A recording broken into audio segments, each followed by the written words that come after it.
नमस्कार, DCP news में आप सभी का पुनः स्वागत है। मैं आपके साथ दीवान नौटियाल और खास खबरों में आज एक बार फिर बात करते हैं लोक संस्कृति से जुड़ी खबरों के साथ। जहां मैं आपको बताते चलूं कि देश की राजधानी दिल्ली में गढ़वाली, कुमाऊनी, जौनसारी रंगमंच एवं नाटक के प्रस्तुतियों का आयोजन किया गया।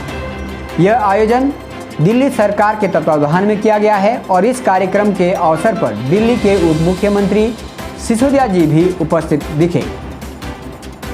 वहीं देश की राजधानी दिल्ली के भीतर जौनसार व जनजातीय कल्याण समिति दिल्ली के द्वारा किए जा रहे ये लोक संस्कृति से जुड़े हुए अथक प्रयास जौनसार व कुछ लोक संस्कृति की छटा देश की राजधानी में भी बिखेरते नजर आ रहे हैं।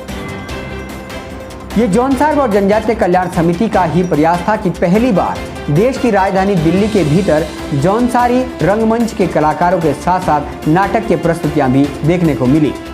ऐसा लग रहा था मानो ये देश की राजधानी दिल्ली का नज़ारा नहीं बल्कि जौनसार बाउर के किसी गांव का नज़ारा है, जब ये नाटक की प्रस्तुतियां ये नन्हे से कलाकार प्रस्तुत कर रहे थे।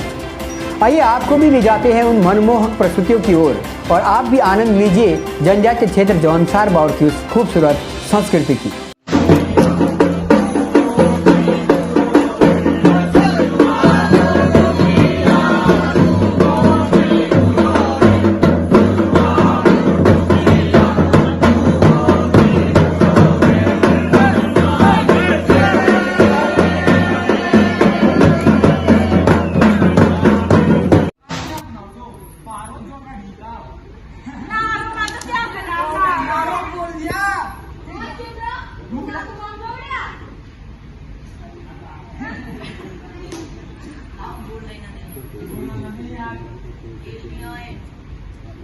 चलो सुनो, पूजा कब सो जाना साथ में? ठीक है, सब जाने। ठीक हो? जी शाह उधर ठीक है शुरू में। जी शाह उधार ना तो शायद सब है। ठीक हो?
तो ये आपने देखी देश की राजधानी दिल्ली में खूबसूरत प्रस्तुतियाँ। इसके अलावा 8 तारीख को वीर शहीद केसरी चंद से जुड़ी हुई कुछ प्रस्तुतियाँ भी जनजातीय कल्याण समिति दिल्ली के द्वारा देश की राजधानी में एक प्रयास किया गया है। उस प्रस्तुति को भी आप सभी तक पहुंचाने की कोशिश करेंगे। फिलहाल के लिए हमें दीजिएगा इजाज़त। नमस्कार।